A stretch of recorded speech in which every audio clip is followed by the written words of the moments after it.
Pemirsa, 8 partai politik yang kini menghuni DPR menggelar pertemuan di kawasan Jakarta Selatan siang tadi. 8 parpol itu dengan tegas menyuarakan penolakan terhadap sistem pemilu proporsional tertutup atau coblos partai.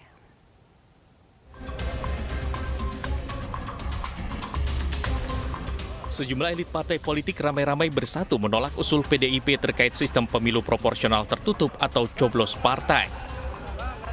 Pimpinan dari 8 parpol di parlemen ini berkumpul dalam satu agenda di Hotel Dharma Wangsa, Jakarta Selatan, Minggu siang. Pertemuan dihadiri oleh Ketua Umum Partai Demokrat, Agus Harimurti Yudhoyono, Ketua Umum Partai Golkar, Erlangga Hartarto, Ketua Umum PKB Muhaimin Iskandar, Ketua Umum PAN, Zulkifli Hasan, Presiden PKS Ahmad Syahiku, Sekjen Partai Nasdem Joni G. Plate, dan Waketum P3 Amir Uskara. Partai Gerindra absen dari pertemuan, namun ikut menyetujui pernyataan bersama hasil dari pertemuan hari ini. Pernyataan sikap 8 partai politik dibacakan oleh Ketua Umum Golkar, Erlangga Hartarto. Untuk itu, saya ingin membacakan pernyataan sikap 8 partai politik sehubungan dengan wacana diberlakukan kembali sistem pemilu proporsional tertutup dan telah dilakukan judicial review di Mahkamah Konstitusi. Kami partai politik menyampaikan sikap sebagai berikut. Yang pertama, kami menolak proporsional tertutup dan memiliki komitmen untuk menjaga kemajuan demokrasi di Indonesia yang telah dijalankan sejak era reformasi.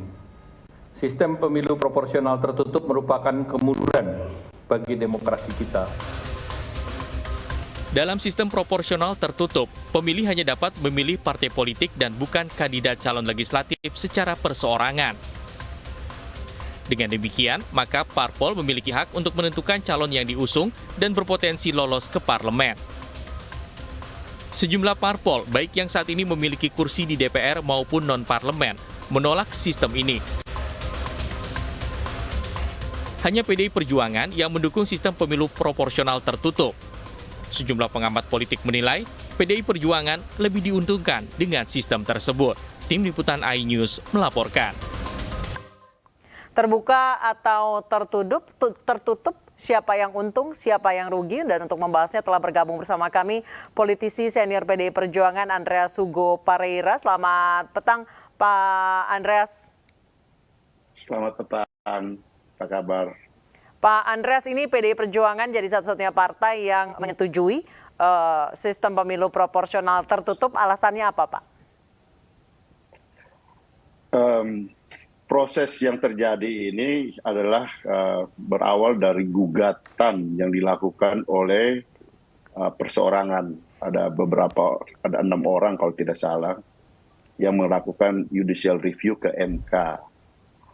Nah, mereka ada kader dari berbagai partai, ada juga kader PDI Perjuangan, ada juga kader Nasdem yang menggugat ke MK.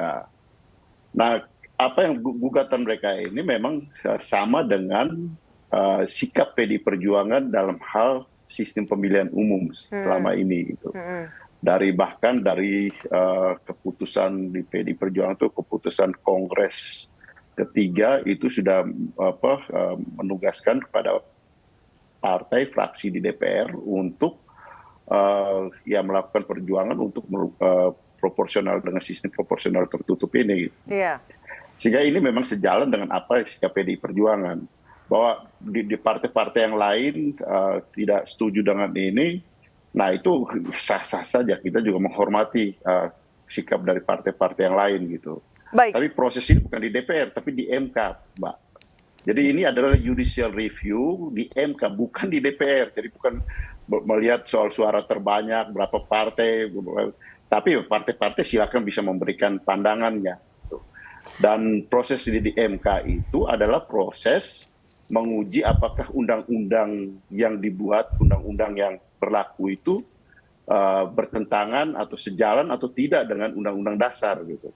Nah, di situ kan ada argumentasinya. Kalau kita buka lagi Undang-Undang Dasar Republik Indonesia pasal 22E ayat 3 dan ayat 4. Baik, Pak Andreas, namun dengan sistem proporsional tertutup ini dianggap sebagai kemunduran dalam demokrasi. Saya jelaskan biar clear persoalannya. bahwa di dalam pasal 22E ayat 3 menyatakan secara jelas bahwa peserta pemilu untuk DPR dan DPRD itu adalah partai politik. Nah, di ayat 4 peserta pemilu pemilihan umum untuk DPR, DPD, Dewan Perwakilan Daerah, pesertanya adalah perseorangan. Sehingga di situ memang ada dasar-dasar hukumnya gitu, bahwa mereka melakukan judicial review ini, dan ini dilakukan oleh ya perseorangan. Kalau partai tidak punya legal standing untuk mengajukan judicial review ke MK, karena partai juga adalah lawmaker, pembuat undang-undang melalui fraksi-fraksi yang ada di DPR. Nah itu Mbak, jadi Baik, biar Pak Andreas. persoalan ini, bahwa ini bukan persoalan pertentangan di DPR, tetapi ini apa yang terjadi proses yang ada di MK. Baik, kami berbicaranya soal kemunduran demokrasi, Pak. Kalau soal sistem pemilu, itu ada poin positif dan poin negatif. Belanda sampai sekarang masih melaksanakan sistem proporsional tertutup, Mbak. Jadi ya, ada poin di mana ya orang melihat bahwa ada sisi negatif, ada sisi positif, tapi pasti semua sistem pemilu itu punya poin plus dan minusnya. Bagi partai-partai yang relatif punya proses kaderisasi yang kuat, memang kita lebih menghendaki sistem pemilihan tertutup, karena di situ kedaulatan rakyat itu melalui partai politik gitu, untuk kemudian dipilih oleh rakyat. Sehingga bagaimana partai mempersiapkan kader-kadernya untuk dipilih oleh rakyat melalui pemilihan umum. Metode pemilihan itu adalah sistem pemilihan itu adalah metode, tapi prinsipnya adalah lagi bagaimana pelaksanaan kedaulatan rakyat berdasarkan sistem perwakilan. Demokrasi kita menyatakan bahwa di pasal poin 4 Pancasila menyatakan sistem perwakilan, musyawarah berdasarkan sistem perwakilan di kita. Nah, sistem perwakilan itu bisa melalui partai, bisa melalui langsung. Jadi itu adalah mekanisme, metode untuk merekrut perwakilan di DPR itu.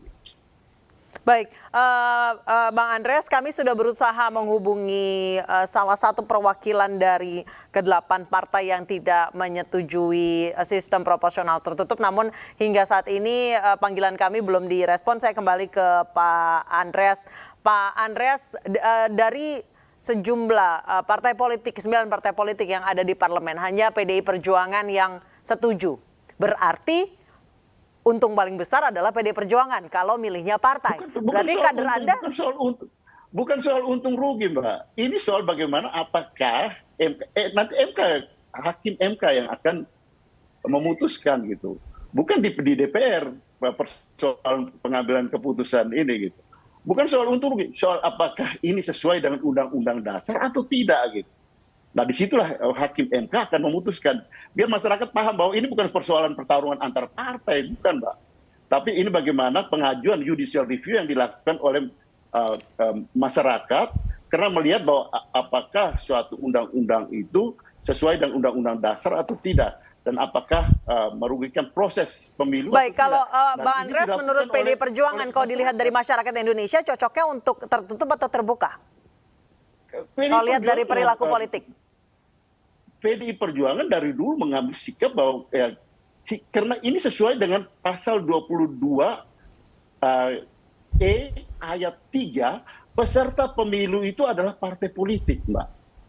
Sementara di pasal 22E ayat 4, peserta pemilu untuk pemilihan DPD itu adalah perseorangan. Sehingga undang-undang dasar kita memang sudah mengatur itu gitu, bahwa wilayah untuk DPR dan DPRD adalah partai politik, sementara wilayah untuk DPD itu adalah perseorangan. Cek deh, silakan cek ke undang-undang dasar. Sehingga ya kita berjalan. Baik, enggak, yang pertanyaan saya menurut PDI Perjuangan, menurut Bang Andreas, masyarakat Indonesia lebih cocok yang mana kalau dilihat dari iklim demokrasinya?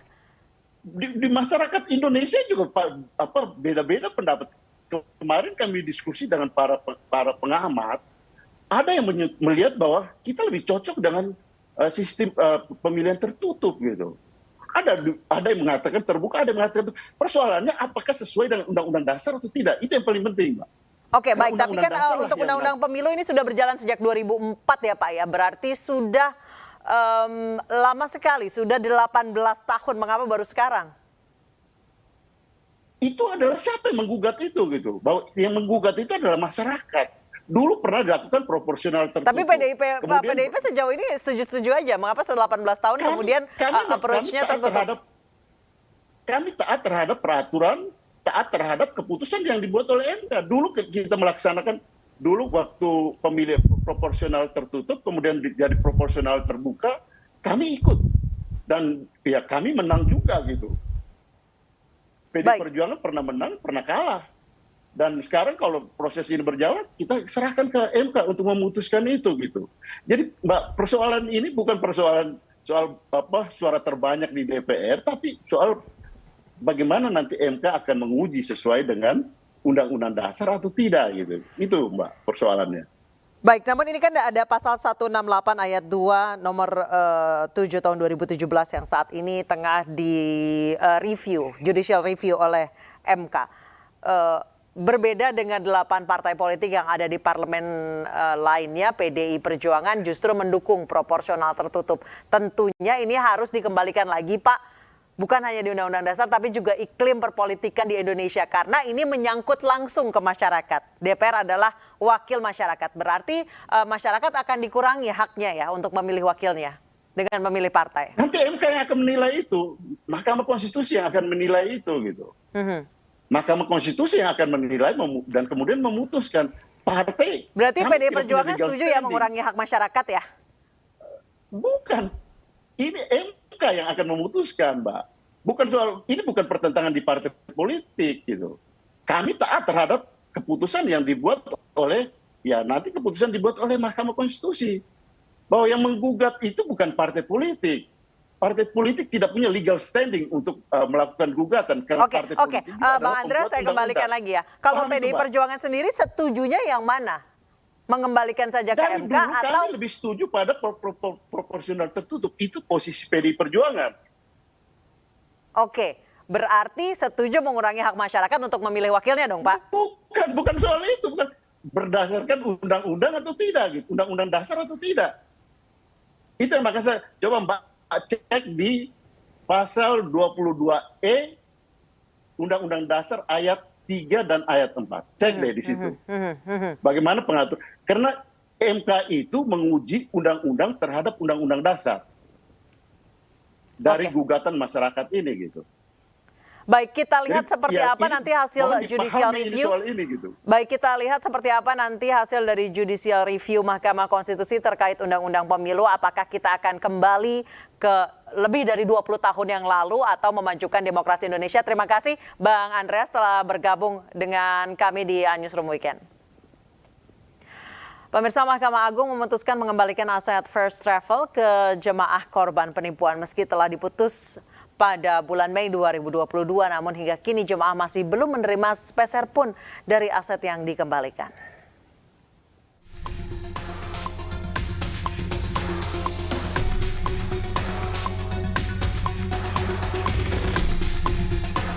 Kabar yang dinanti ratusan ribu jemaah korban first travel akhirnya terwujud. Mahkamah Agung dalam putusan peninjauan kembali memutuskan aset first travel dikembalikan kepada jemaah. Putusan ini sekaligus membatalkan putusan persidangan yang menyatakan bahwa aset first travel dikembalikan ke negara. Keputusan pengembalian ini ditetapkan pada Mei 2022. Namun hingga kini putusan ini belum dieksekusi. Jemaah pun masih belum menerima ganti rugi atas kasus penipuan first travel. Padahal tercatat total barang sitaan pada kasus ini sebanyak 820. Sementara 529 diantaranya merupakan aset bernilai ekonomis termasuk uang 1,5 miliar rupiah. Penipuan travel perjalanan haji dan umroh PT First Travel merugikan puluhan ribu warga. Andika Surahman dan Anissa Devitasari Hasibuan, pemilik PT First Travel, ditetapkan menjadi tersangka dan divonis 20 tahun dan 18 tahun penjara dan denda 10 miliar rupiah. Tersangka lain, Anissa Hasibuan, Siti Nuraida Hasibuan, divonis 15 tahun penjara dan denda 5 miliar rupiah. Ketiganya didakwa atas tindak pidana pencucian uang.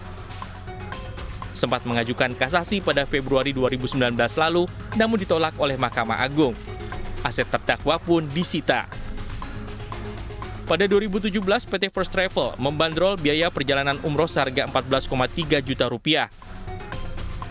Padahal, Kementerian Agama menetapkan standar yaitu 21 juta rupiah. Bukannya digunakan untuk umroh, dana setoran calon jemaah umroh digunakan untuk kebutuhan pribadi seperti membeli properti, perhiasan, perjalanan ke luar negeri, dan berpartisipasi dalam fashion show tersohor di dunia. Tim Liputan iNews melaporkan. Presiden Joko Widodo bersama keluarga menaiki andong berkeliling Jalan Malioboro, Yogyakarta pada Sabtu malam. Di sepanjang perjalanan, Presiden turut menyapa warga yang antusias menyambut kedatangan Presiden dan keluarga.